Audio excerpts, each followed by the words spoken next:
And next are the problems of second order system. So in this case you have to find and sketch the response. ठीक है जी, आपने response find out करना है और उसको फिर आपने sketch भी करना है. While you have given the transfer function given है और आपको initial conditions भी given है और आपको input function भी given है. So remember again, presence of initial condition will not affect the shape of time function.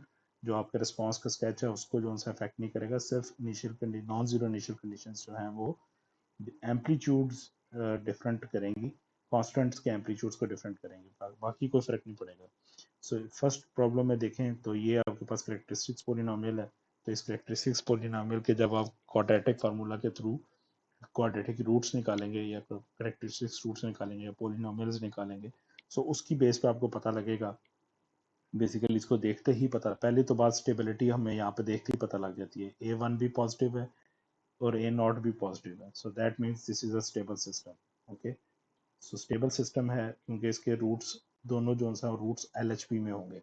वो हमें इस कोफिशिएंट्स को देख के पता लगा, इस कोफिशिएंट टेस्ट से पता लगा. ओके, सो अब अगर ये सिस्टम ऑलरेडी हमें पता लग गया कि स्टेबल है तो देन हम इसके फर्दर रिस्पॉन्स को फाइंड आउट कर सकते हैं.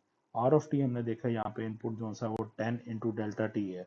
So delta T is the impulse response. So 10 is multiplying constant और डेल्टा टी का अगर आप लैप्लास ले लेते, सो इसी के अंदर अगर हम इसके लैप्लास ट्रांसफॉर्मेशन ले तो 10 मल्टीप्लाइंग कांस्टेंट है और डेल्टा टी का जो लैप्लास होता है वो 1 होता है. So R of S is equal to 10. So इस तरह लेके आप चलेंगे तो आंसर आपके पास गिवन है. तो ये आप देख सकते हैं कि ये जो करेक्टरिस्टिक्स पॉलिनोमियल है, इसके जो करेक्टरिस्टिक्स रूट्स आएंगे वो बेसिकली कॉम्प्लेक्स कॉन्जुगेट रूट्स होंगे जो कि हमने अभी देखे हैं. And this output equation shows के इसका जो इसकी जो आउटपुट होगी वो ये अंडर डैम्प्ड सिस्टम है. ओके, अंडर डैम्प्ड है, इसमें डिकेइंग ऑसिलेशंस है.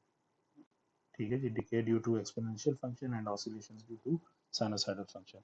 इसी तरह से सेकंड प्रॉब्लम में देखें तो सेकंड प्रॉब्लम के ट्रांसफर फंक्शन का अगर कोफिशिएंट टेस्ट आप करते हैं फॉर स्टेबिलिटी, अगेन यहाँ पे A1 is 1 and A0 is 2 8, so non-zero positive values हैं and this shows that this system is stable. okay, ये stable होगा और इसके दो जो रूट्स हैं दोनों roots will be in LHP. अब कहाँ पे हैं तो ये हमें अब देख के पता लगेगा कि ये जो सा वो रिपीटेड रूट्स हैं या रियल एंड डिस्टिंक्ट रूट्स हैं या जो सा वो कॉम्प्लेक्स कॉन्जुगेट रूट्स हैं. सो आर ऑफ टी में हमारे पास यूनिट स्टेप है. So in this case R of s will be is equal to 4 over s. okay, so 4 is the multiplying constant and unit step is 1 over s. okay, initial conditions are 0.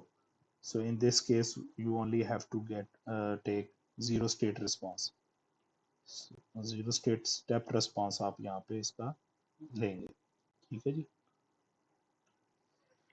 So answer देख लें, आपको अंदाजा हो जाएगा answer देख के भी कि ये जो आपके पास 1.5 की कांस्टेंट टर्म आ रही है that is due to input function R of s की वजह से.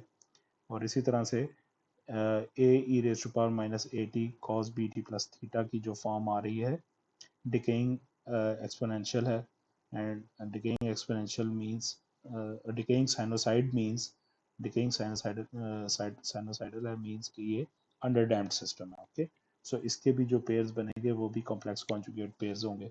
इसी तरह से थर्ड एग्जांपल में देखें तो यहाँ पे भी कोफिशिएंट टेस्ट से हम ये बता सकते हैं कि ये system this system is stable because all two roots are in LHP. Okay, so यहाँ पे इनपुट फंक्शन 0 है.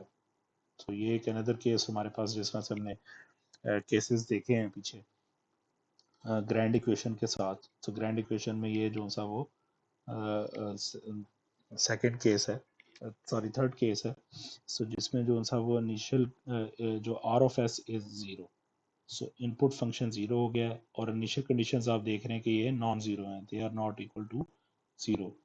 सो इस केस में जो हमारे पास आउटपुट आएगी, सो ये जो आउटपुट की इक्वेशन निकली है that is zero input response. Okay, ये जीरो इनपुट रिस्पॉन्स है बिकॉज ये सिर्फ इनिशियल कंडीशंस की वजह से है, नॉन जीरो इनिशियल कंडीशंस की वजह से, और यहाँ पे इनपुट इज 0. सो ये जीरो स्टेट रिस्पॉन्स हम यहाँ पे निकालेंगे.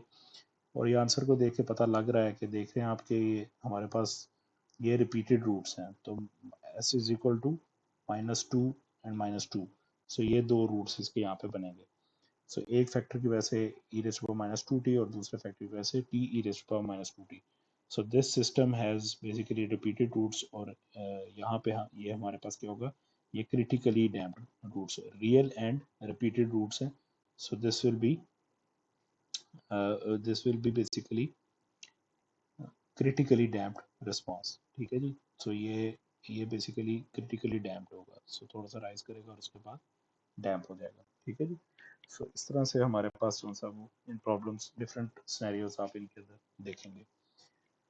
सो नेक्स्ट इस एग्जांपल में देखें, determine which of the following second order systems are under damp, critically damped और ओवर डैम्प्ड। सो आपने अब यहाँ पे सिर्फ यही सिस्टम को कैरेक्टराइज करना है based on damping and under damped, critically damped और ओवर डैम्प्ड बताना है। सो अब क्लियरली आप बता सकते हैं by looking at characteristic polynomial. So इस पॉइंट पे ओवर डैम्प्ड, अंडर डैम्प्ड या अनडैम्प्ड बताने के लिए सिर्फ ज़रूरी क्या है कि कैरेक्टरिस्टिक्स पॉलिनोमियल के आप रूट्स निकालना है। सो ये क्वाड्रेटिक फार्मूला अप्लाई करके या इवन कैलकुलेटर में आप जो सा वो इसके कैरेक्टरिस्टिक्स रूट निकाल सकते हैं और कैरेक्टरिस्टिक्स रूट्स क्या आते हैं उसकी बेस पे आप स्पेसिफाई कर सकते हैं। सो आंसर यहाँ दिए हुए हैं, this is over damp. So over damped system का मतलब है कि ये रियल एंड डिस्टिंक्ट रूट्स होंगे। ओके। सिमिलरली ये क्रिटिकली डैम्प्ड रिस्पॉन्स है, तो क्रिटिकली डैम्प्ड रिस्पॉन्स का मतलब है कि ये हमारे पास रियल एंड रिपीटेड रूट्स होंगे। This is under damped response. Under damped के रिस्पॉन्स का मतलब है कि डिकेइंग साइनोसाइड होगी।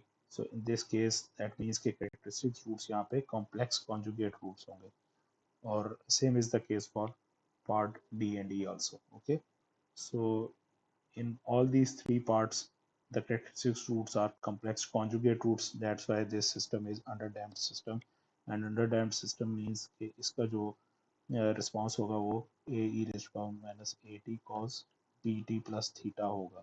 ठीक है जी, डिकेइंग साइनोसाइड। ठीक है जी।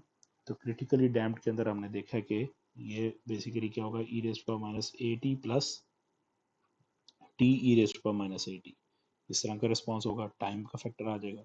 एंड ओवर डैम्प्ड का हमने देखा था कि ये basically real and distinct roots हैं, तो e raise power minus a t plus e raise to power minus p t, तो दो एक्सपोनेंशियल फंक्शंस का समेशन होगा, कॉम्बिनेशन होगा।